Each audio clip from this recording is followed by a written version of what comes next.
Hello friends, welcome back to my channel. আশা করি সকলে ভালো আছেন আর সুস্থ আছেন। তো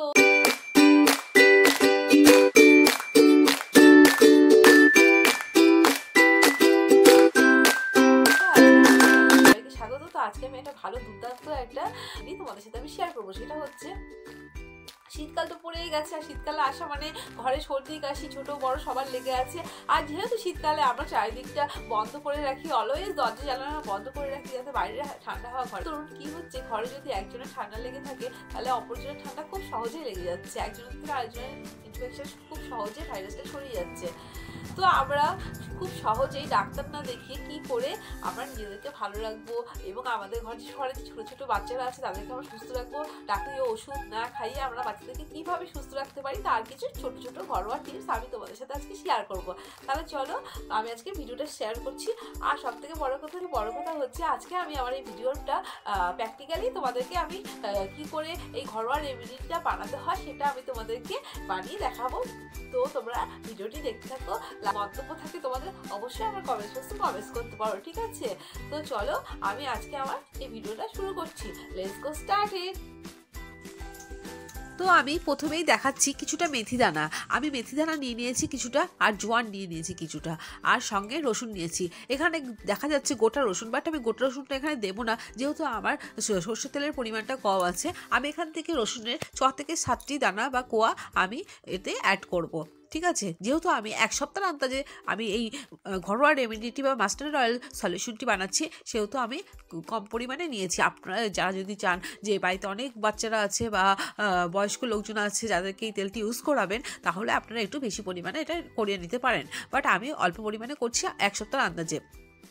আর সবথেকে বড় কথা হচ্ছে এই শীতকালে মা বাবাদের চিন্তার শেষ নেই। বাচ্চাদের একটু ঠান্ডা লাগলেই সঙ্গে সঙ্গে আমরা ডাক্তারের কাছে দৌড়ে যাই, কারণ বাচ্চাদের নাক বন্ধ হয়ে যায়, নিঃশ্বাস নিতে পারে না। সত্যি খুব কষ্টের সময় আমরা মানে অল্পতেই আমরা ভয় পেয়ে যাই, ডাক্তারের কাছে দৌড়াই। আমরা যদি ছোটো ছোটো এই ঘরোয়া সলিউশন যদি জেনে থাকি, আমরা ঘরেই কিন্তু বাচ্চাদেরকে খুব সহজেই ইজিলি বাচ্চাদেরকে সুস্থ রাখতে পারি। এতে মা বাবারও নাজেহাল কম হয়, আর বাচ্চারা সুস্থ থাকলে মা বাবারও ভালো লাগে, বাচ্চাদের শরীরও ভালো থাকে।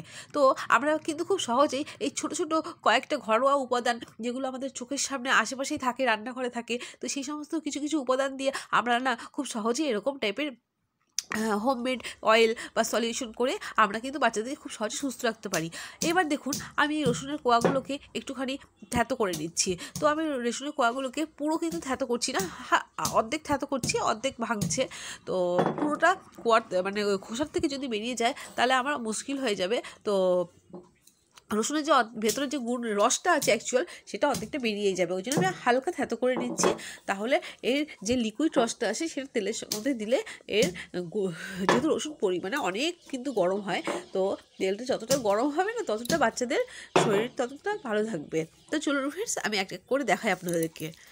তো এই সময় মা বাবারা না খুব চিন্তিত হয়ে পড়ে, যেহেতু আমিও অ্যাজ আ মাদার হিসাবে, আমার যেহেতু ছোটো মেয়ে মাত্র 4 মাস বয়স, আমিও খুব চিন্তিত হয়ে পড়ি। অল্প ঠান্ডা লাগলে আমি ভাবি যে ডাক্তারের কাছে নিয়ে যাবো, বাট আমরা যদি মা বাবারা একটু ডাক্তারের কাছে না গিয়ে আমাদের ঘরে আশেপাশে থাকা কিছু উপাদান আছে, সেই সমস্ত উপাদানের সাহায্যে আমরা কিন্তু অনেক কিছু বানিয়ে নিতে পারি বাড়িতেই খুব ইজিলিভাবে। আমাদের কাছে ডাক্তারের কাছে যেতে হয় না, আমরা সেই ইজিলিভাবে এই উপায়গুলো করে বাচ্চাদেরকে খুব সহজে সুস্থ রাখতে পারি। কারণ না এই সময় খুব তাড়াতাড়ি বাচ্চাদের জলদি ঠান্ডা লেগে যায়, ওয়েদার চেঞ্জের কারণে হয়, ধুলোবালি থেকে হয়, নানা রকম কারণে বাচ্চাদের ঠান্ডা লেগে যেতে পারে। তাহলে চলুন আমি দেখাই কীভাবে বানাচ্ছি। তো আমি প্রথমে গ্যাস ওভেনটা অন করে নিলাম, আর আমি সাথে নিয়েছি একটা সিলভারের বাউল। তো আমি সিলভারের বাটিতে সব কিছু করে থাকি, বিশেষ করে বাচ্চাদের খাবার থেকে শুরু করে অয়েল থেকে যাই করি না, সিলভারের বাটিতে এতে ভিটামিনটা থাকে। তো আমি তেলটা গরম হয়ে যাওয়ার পরে আমি রসুনের কোয়াগুলো মানে হাফ থ্যাতো করা কোয়াগুলো আমি এতে ঢেলে দিলাম। এরপরে যখন রসুনটা হালকা আমার ডিপ ব্রাউন হওয়া শুরু হয়নি, তার আগে আমি মেথি দানা আর জোয়ানটা আমি এতে অ্যাড করে দিচ্ছি। আর আমাকে খেয়াল রাখতে হবে যেহেতু রসুন খুব হালকা হয়, তেলের গরম তাপে যাতে রসুনগুলো মানে কালো না হয়ে যায়, হালকা ব্রাউন ব্রাউন থাকে, তাহলে রসুনের যত সমস্ত ভেতর, রসুন তো প্রচণ্ড গরম হয়, সেই গরমের ভাবটা যেন এই তেলের মধ্যে ভিটামিনটা চলে আসে, রসুনের যত ভিটামিন আছে তেলের মধ্যে চলে আসে। আর আমাকে খেয়াল রাখতে হবে আঁচ কমিয়ে জিনিসটা পুরো করতে হবে। দেখুন আমার এখানে রসুনটা বেশ হাফ ব্রাউন হয়ে গেছে, তো আমি গ্যাস ওভেন অফ করে দিলাম। এবার তেলের যে গরম হিটটা আছে, এই বাদবাকি রসুনের কোয়াগুলো আমার প্রায় ডিপ ব্রাউন কালার হয়ে গেছে। এইবার আমি কি করব, কাঁচের যে কন্টেনারটা আমি নিয়েছিলাম, সেই কন্টেনারের মধ্যে আমি আস্তে আস্তে এই চামচের সাহায্যে আমি একটা ছাঁকনি নিয়েছি, সাথে ছাঁকনির মধ্যে আমি ছেঁকে নেবো। ছেঁকে নেওয়ার পরে আমি বাদবাকি যে খোসাগুলো ওগুলো তো ফেলে দেবো। আর যে আমার তেলটা বেরোলো, যে রসুনের, মেথি, জোয়ানের সব গুণগুলো আমার এই তেলে কিন্তু অলরেডি চলে এসছে।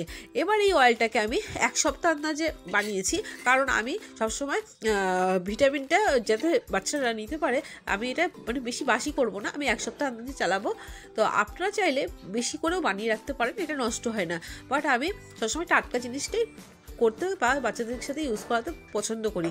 তো ফ্রেন্ডস, এই তেলটা বাড়িতে ছোট থেকে শুরু করে বড়রা, মধ্যবর্তী বয়সীরা, মানে সবাই এটা ইউজ করতে পারে। হ্যাঁ, এতে কি হয়, শরীর আমাদের খুব গরম থাকে, আর বাচ্চাদের যে এই সময় নাকে নিউকোস হয় বা শ্লেষা হয়, সেটা কিন্তু গলে যায়।